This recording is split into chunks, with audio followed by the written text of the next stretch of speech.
Some people I know only want to work 10 hours a week.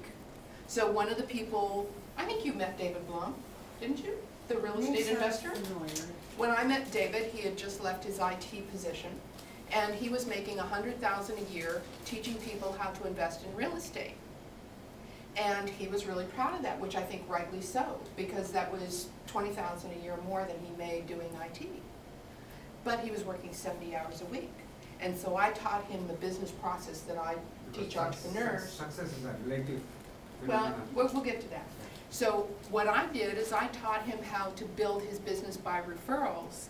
And in 2 years, he ended up having $500,000 a year income. But he only worked 20 hours a week. Right? To him, that was success. Right? I don't know about any of you, but $500,000 a year sounds pretty good, right? You'd probably be on a cruise right now. So you have to think about the end in mind. You've all heard that, right? So if you know where you want to be, I was talking to a man that I met 3 years ago, and I do a lot of interviewing. I do a lot of combined efforts to work with people, because a lot of times people have an idea but they don't know how to get there. So September is Singles Month, and my second book is Making a List and Checking It Twice, What Singles Need to Know. And I wrote that because my coach said I had to do something fun. And to me, that was fun. And he said that wasn't what he had in mind. But so I decided to market the book, and one of the things that came up 3 years ago was being Singles Month. We decided to interview all the people who had anything to do with singles. So Leo Lowndes has the most books published in the United States for singles, 23 books in 23 years. And I called her up, and she answered the phone, so I didn't know. You know, she was like a major published author, but she didn't believe in having other people take care of her business. So I interviewed her and 21 other people. So we had every day of the week in September, one person we would interview. And that was really cool. So I was talking to him today, and since we did the interview, everything's fallen apart. And I said, Bill, I think you gotta look at the writing on the wall. Because I truly believe when things aren't working in your life, it's a big message. And I said, you'll probably really appreciate this. I said, you know, you've been getting subtle messages for the last 3 years.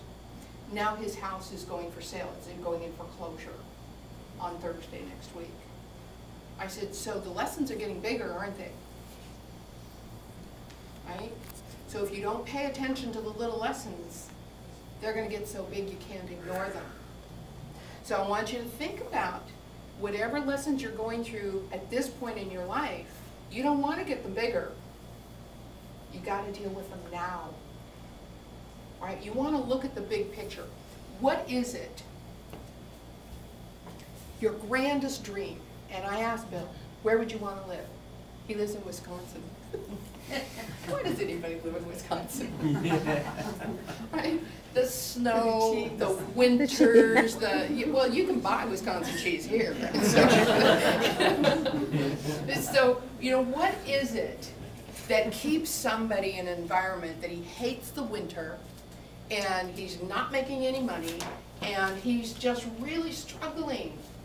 And I said, why would you want to continue to do that? And he said, I just don't know how to get out of here. And I said, it's real simple. You sell everything you have, let the house go, pack up your suitcase, and go to San Diego. You got enough money to live for 2 months, and in the meantime, this is what you're going to do. And he started laughing. And I said, what's so funny? He said, you make it sound so easy. So it's that chatter, isn't it, that keeps it from being easy. I was in Los Angeles taking a workshop in 2000, and this man said, never go into your mind alone. It's a dangerous place to walk. Isn't it perfect? Yeah. So when you think about what's going on in your own head, can you know anything more than you know? I don't think so. You can read another book. You can take another class. I met another woman in Costa Mesa one time, and she had taken over $130,000 worth of workshops trying to figure out what she wanted to do. I said, what if you had taken that $130,000 and bought a business that earned you $200,000 a year? Then where would you be? Right? Yes. Simple semantics. I mean, all you do is you re-engineer what you're already doing. So you don't have to wait until everything's perfect in your life to change what's going on so that you have the life that you want. I mean, I know artists, and you know, it's too bad that people don't support artists, right? You know, I look around the room and I see some of the art, and I think it's just absolutely incredible that people can create such amazing things out of their imagination.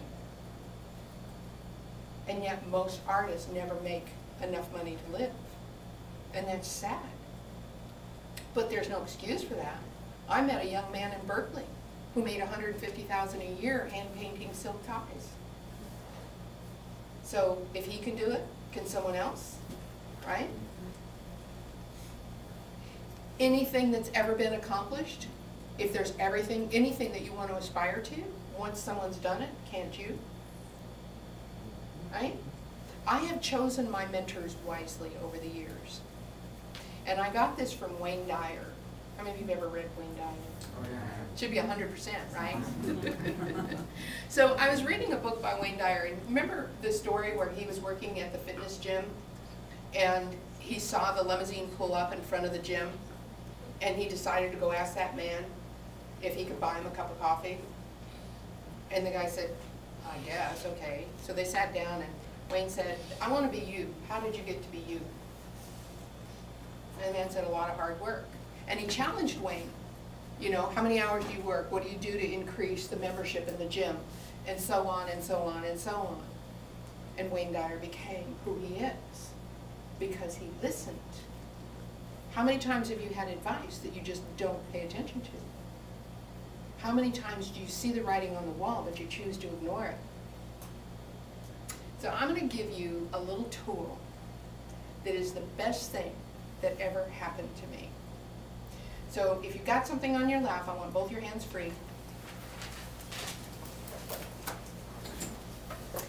And we've been touching bottles and doors, and I want you to wipe that off of your fingertips, just the fingertips. Just kind of rub that so it's clean. And then I want you to put your 3 fingers together and very lightly rub up and down, up and down. See how silky smooth that is? Mm-hmm. Say your names out loud. All of you say my name. Is there a Sean in the room? No? All of you say, my name is Sean. My name is Sean. Do you feel how it's not smooth anymore? It drags, it's rough. That's your no. That's your no. So now you can ask, should I have that ice cream tonight?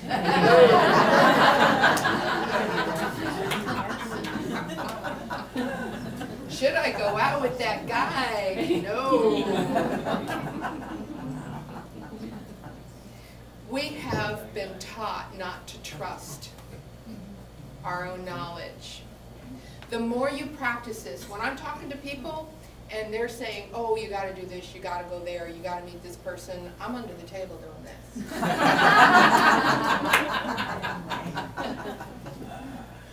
I'm checking it out because I don't trust my own brain to go logically, that makes sense, right? But sometimes you can do it with your 2 fingers when you're really good with energy. You really can.